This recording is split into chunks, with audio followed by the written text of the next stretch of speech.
এখন বেলা বাজে দুপুর ২টা, অথচ এখনো সৈয়দপুরের অবস্থা কুয়াশাচ্ছন্ন।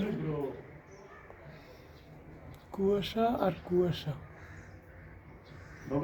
সূর্যের দেখা তো নাই। কালকে একটুকু সূর্য উঠছিল, কিন্তু আজকে কোনো সূর্যের দেখাই নেই।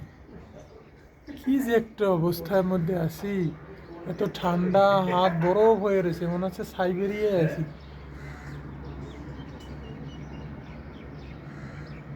ঘন কুয়াশা, সাথে ঘন শীত, সব কিছু একেবারে জড়ো আটো একটা অবস্থা। সারাদিন কম্বলের মধ্যে থাকলে মনে হয় ভালো লাগতো, আসলে না, কম্বলের মধ্যে থাকলেও ঠান্ডা লাগে। এত শীতের অবস্থা, জটিল একটা অবস্থা, করুণ করুণ অবস্থা।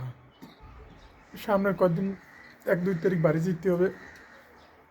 সামনে সরস্বতী পূজা আছে, পূজার একটা ছুটিতে ৩ দিনের সিএল নিয়ে বাড়ি যাব।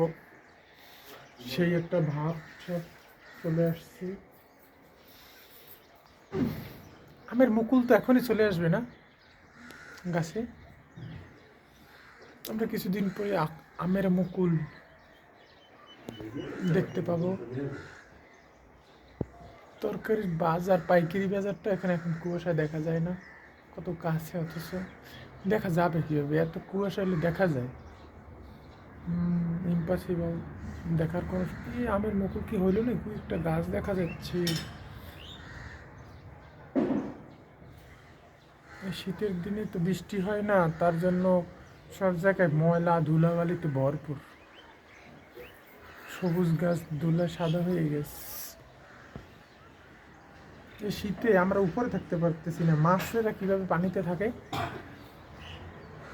কত থাকতে কষ্ট হয়। আমরা পোশাক পরে থাকতে পারতেছি না, অথচ কত কুকুর আছে রাস্তায় শুয়ে আছে, কত শীত লাগে। কি করুন, তাই না? অনেক করুন। সবাই এই পশুদের পাশে দাঁড়াই, তাদের পোশাক বিতরণ করি।